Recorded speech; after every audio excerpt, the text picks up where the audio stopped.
Greetings gamers, Kit here, and I'll be showing you everything you need to know before you embark on your first ever raid. In my case, Mage DPS, but these tips should apply to other DPS classes as well. I'm new to WoW and I've never raided ever, so raiding was a brand new experience for me, so I thought I would share my experience of what you need to do successfully in raid in Season of Discovery. If I can do it, then so can you, so buckle up, feel free to pause the video when you need to, and let's just get into it.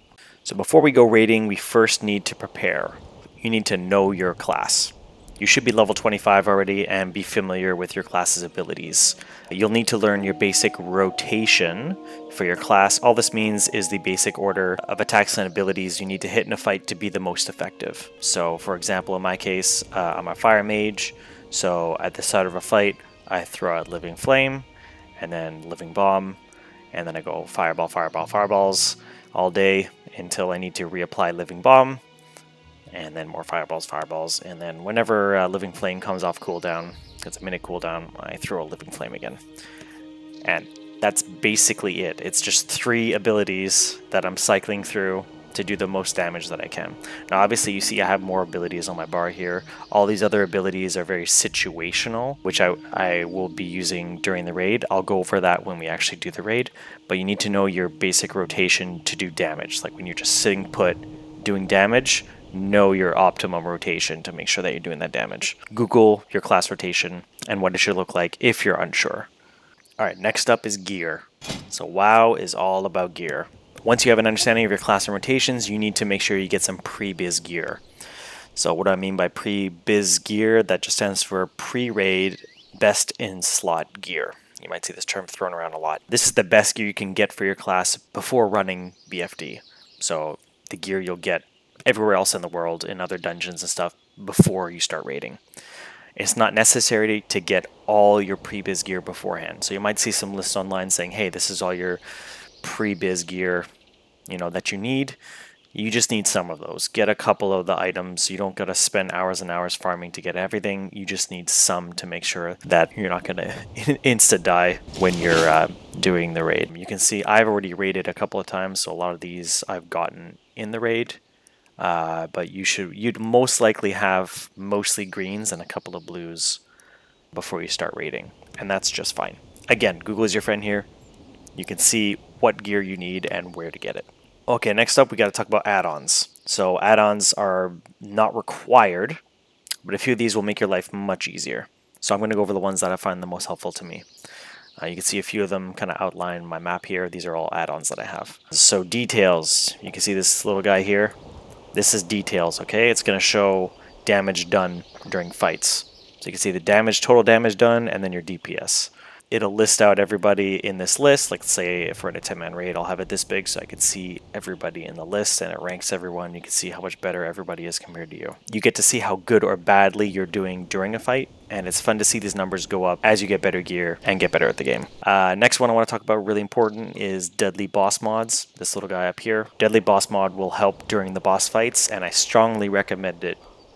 Almost mandatory, actually. The add-on will call out when the boss is about to do some big attacks, so you know when to get out of the way. So there'll be a big thing on the screen, there'll be an audio cue as well, and it'll be like, boss doing fireball. And then you know to like run out of the way, or the front of the boss, so you don't get killed by his insta-kill fireball.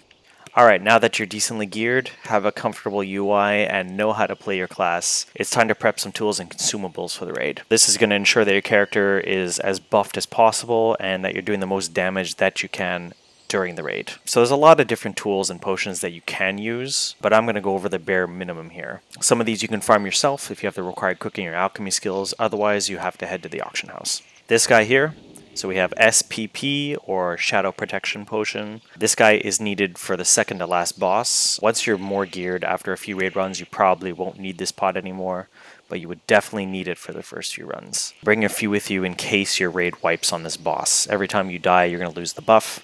The buff is good for an hour.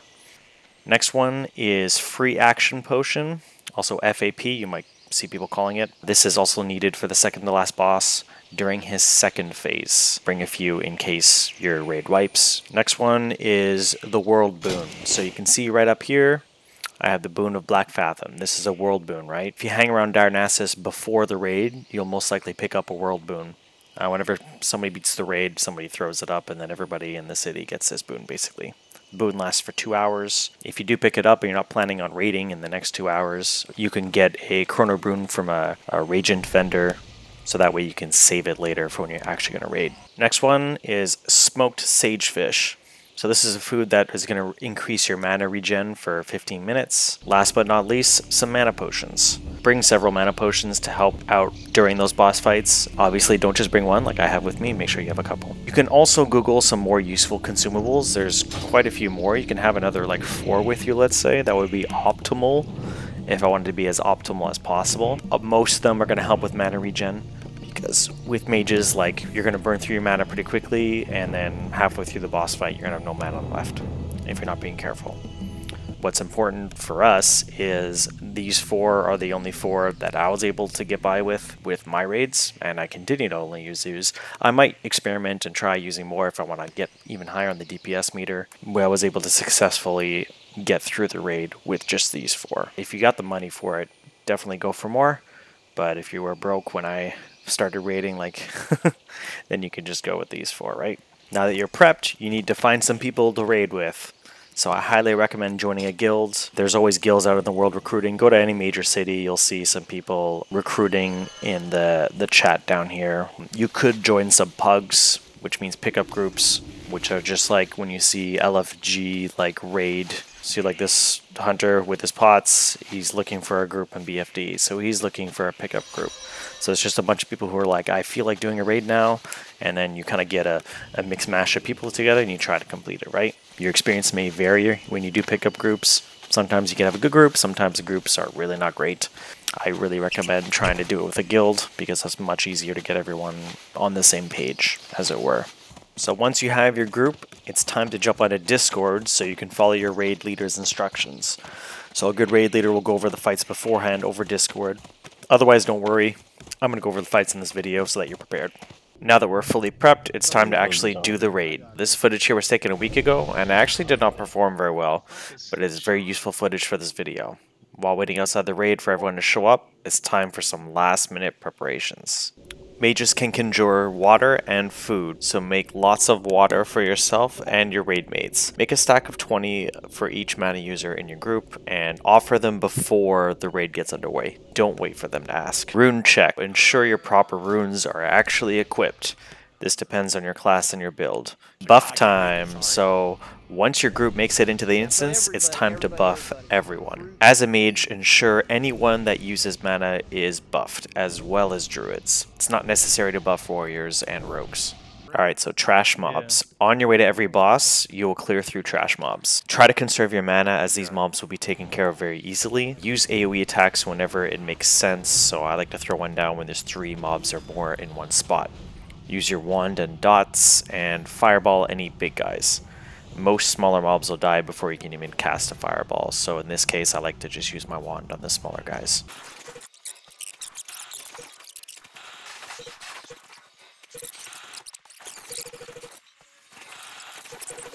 Alright, so we made it to the first boss, which is a water elemental. There's some platforming that you'll have to do to get into position here. There's only 2 things you really need to worry about as a mage. Firstly, we need to move out of the way of these thunderstorm clouds that'll appear as they do damage to us, so jump to different platforms to avoid damage. Secondly, the boss will put a charge on characters that will send them and anyone close to them flying off the platform and into the water. If you get hit with the charge, throw yourself into the water so you don't take other raid mates with you. If you see a raid member gets stuck with it, avoid them so they don't send you in as well. If you do fall into the water as a mage, it doesn't matter, just continue to attack the boss from the water until he dies. It's good to note, actually, in this case, we pulled the boss before we were ready, so I started this fight with no mana, so make sure you drink up and are full of mana before every boss fight.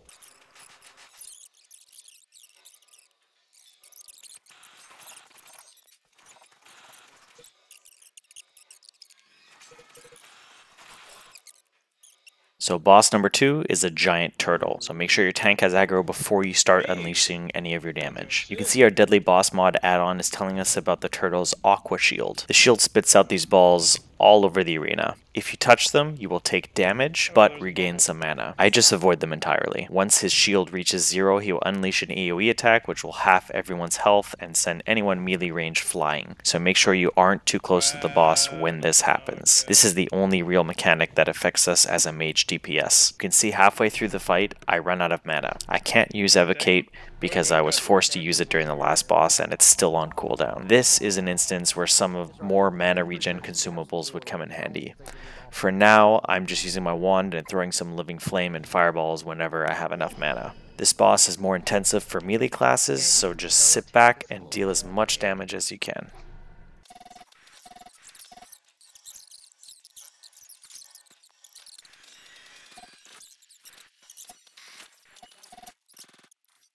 Let's roll. So the third boss is pretty simple as DPS. A tank will pull this lizard guy away from the fight. Don't touch him, don't worry about him. Just shoot down the lady serpent. She shoots some frozen arrows, and I think she has another ability that will do more damage if you're clumped together with lightning or something. So just stay spread out and nuke her until she dies.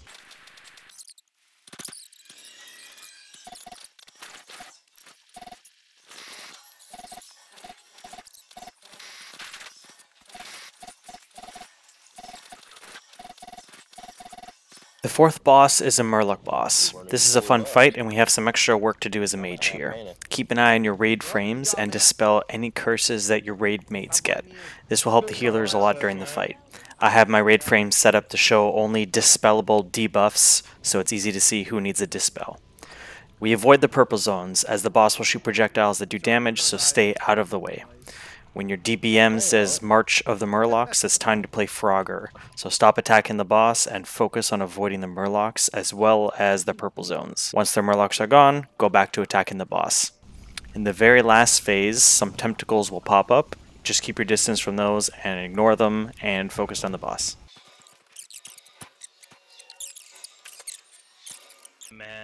Alright, the fifth boss is a long fight, so get ready to conserve your mana. Starting here, you want to focus down the big serpent. Once he's down, the priestess next to him is dealt with, the waterfalls will slowly open up the way forward, adding more and more mobs to the fight.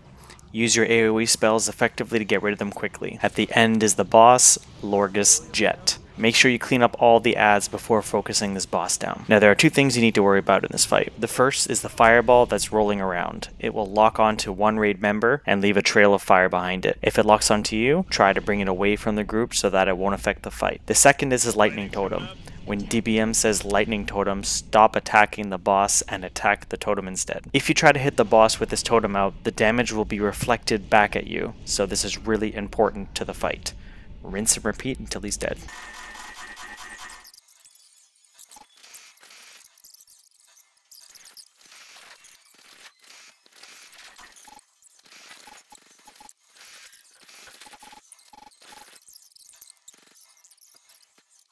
Time for boss number 6. This boss is the reason we have 2 of our required consumables I talked about in the beginning of the video. So pop your shadow potion right before this fight starts. It lasts for an hour, so don't worry about popping it too early. For the first phase, you want to focus on the boss and keep an eye on his casting abilities like Mind Blast. As a raid, you're going to want to interrupt as many of his abilities as you can. Organized raid will have members call out when they will interrupt. If you're in a raid that isn't doing this, try to counterspell whenever it's off cooldown. A purple fog will slowly cover the room. Make sure you stay out of it as this causes shadow damage, and don't get trapped into a corner. We've had that happen to us before. During this phase, the boss will periodically send people to the Shadow Realm. The 2 closest characters to the boss will get sent down to a room where they will have to kill a few mobs before they can portal back to the fight. It's important that the group decides beforehand who they want to send down and when, as once you're sent down once, you cannot be sent down again. The raid leader will call out when to stand under the boss to force the send. Our group here is doing so much damage, and a lot of us have interrupts that we're just ignoring this mechanic altogether. During the second phase, when the screen gets all purple,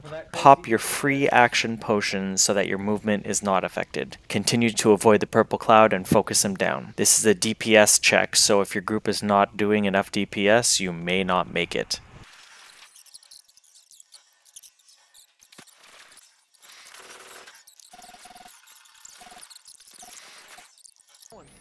Alright, now it's time for the last boss, a 3-headed serpent dragon thing. This boss has one important mechanic you need to know about.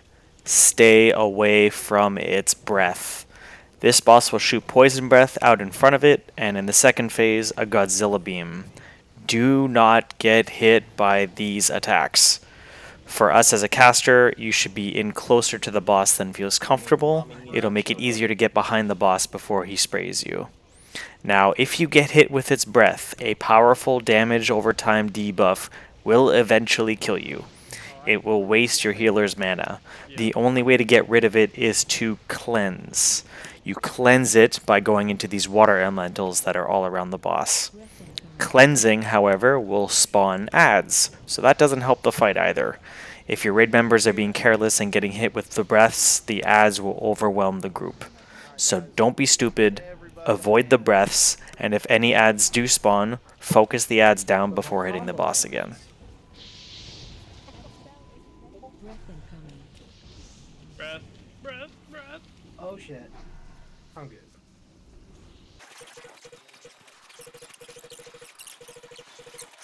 Problem.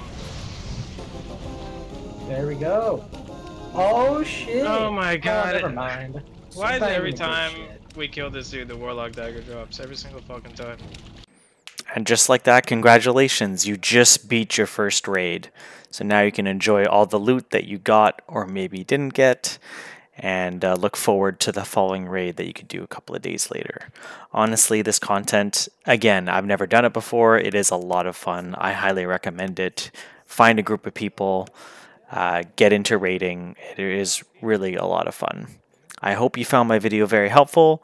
I know it was very daunting for me to first start getting into raiding, but now that I'm doing it, I love it. I'm never going back, and I can't wait for the next phases of Season of Discovery. So everyone take care, and I'll see you in the next one.